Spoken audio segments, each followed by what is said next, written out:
fans is concerned, but you gotta relax, man. Just relax. Let's see what's going on. So, Fauci, I'm gonna ask you a question, man. I want to talk about this coaching staff. So, we moved on from Mike Nolan last year, moved on to Dan Quinn. What is your thoughts about the Dan Quinn hire, and what do you think that Dan Quinn is going to bring to this defense that we didn't see last year? So I've said this just a handful of years in a row, man. Like, Rod's job was to be better than Kiffin. You know what I mean? So when Rod was on his way out, Rod was all right. But you know what I mean? Rod ain't take us to super top tier elite. So when we was looking at Chris Richard, it was like, hey, Chris Richard, all you got to do is be better than Rod. Right. He couldn't do it. All right, then, Mike Nolan, chill out. All you got to do is be better than Chris Richard. Go get him, buddy. And he was worse than damn Chris Richard. So we've just been sloping downward ever since Papa Rod left. You know what I mean? Right. So I'm looking at Dan Quinn, fist bump Dan Quinn, my guy. All you got to do is be better than Mike Nolan. And look, don't get me wrong, Chris Richard was bad, but he wasn't like the worst defense I've ever seen in my life bad. Right. And Rod was just kind of average. But boy, we would love to have average now, won't we? We would love to have middle of the road defense right now. Right. You know what I'm saying? So when I think about Dan, like he has this phrase, man, that he said in the Cowboys situation, the .com presser. He was like, I know where my feet are. You know what I mean? Because if you look at, the whole Falcons situation, oh, well, the Falcons, their defense wasn't good. Why should we be excited about Dan Quinn? The Falcons went to a Super Bowl, so chill. Right. But when he's only in charge of D-line, when he's only in charge of defense, we have evidence that he takes, I almost cussed on your show, he can take mess and turn it into something good. You know what I mean? Right. So my whole thing is, I think we're so elite as an offense because us being good defense is going to purely be whatever Dak and them, let us be. So if Dak only scores 14 points a game, boy, we in some deep doo-doo, man. Right. That means the defense is going to have to do something a little bit special. For real, yeah. But I fully anticipate Dak Prescott because it's all in the numbers. Y'all can go look it up. Google's your friend, bro.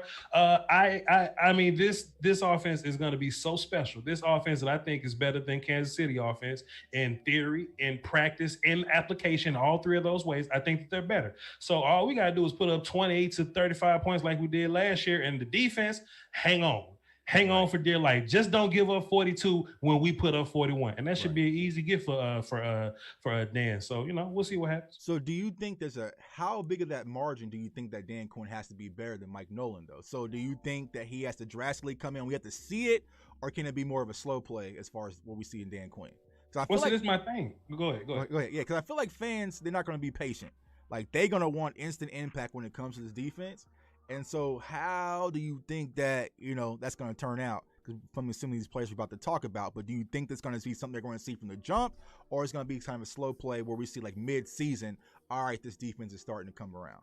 I don't want to sound arrogant, man, but I think me and you can go out there day one and be better than Mike Nolan. You know what I'm saying? So I don't think it's going to take a long, long time. But if you go back and just watch the games last year, we're not going to be in that same situation. We're just giving up so much every single, we just can't stop the run at all. And most of it is because of fits and, guys just getting injured, and we just can't put a full-blown three. Tristan Hill is as three tech as he gets. Why is he playing one tech? Right, so Neville Gallimore has to play. If you look at, and this is my favorite point that I've made in the last month or so, we ended up having to go to guys that we didn't want to go to.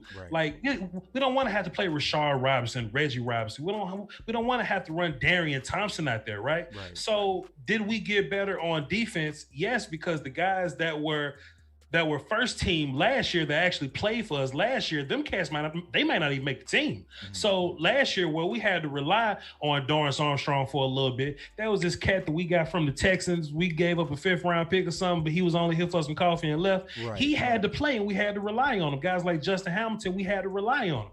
Them dudes in the rotation, Quinn Bohanna shows up, Brent Urban shows up. Now them dudes is like, oh, I got to fight for this now. Right. You know what I'm saying? So, to where we're like, all right, Joe Thomas, go get some linebacker reps. We're actually benching good players at linebacker now. Whoever gets benched, somebody gonna have to sit on the bench. You know what I mean? Right. So I just think talent-wise, plus coaching-wise, we ain't got to be fantastic. Just be a little better than the worst defense I've ever seen in my life. And I'm giving the bold prediction that we're gonna finish around 17, 18, and 19. All right, let's go. So perfect segue. So let's talk about this linebacker core, right? And so we all know we brought in Micah Parsons with the 11th pick. We have Jalen Smith. We have Leighton Vander Esch. Some of these other guys we brought in, Keanu O'Neal, Jabril Cox. And so what is your take, Voch, how is this going to work out? Do you think that Micah Parsons is going to start off at the Mike linebacker position and this conversation is going to stop at the Sam? Like, what do you think that rotation will look like as far as the rotation with these linebackers? Because it really doesn't fit, because if we're going to be honest, we're going to be playing a nickel position 4-2 for the majority of the time, right? So you're going to have maybe 2 linebackers on the field. I personally don't think Micah Parsons is going to be coming off the field much. And so what do you think that rotation is going to look like?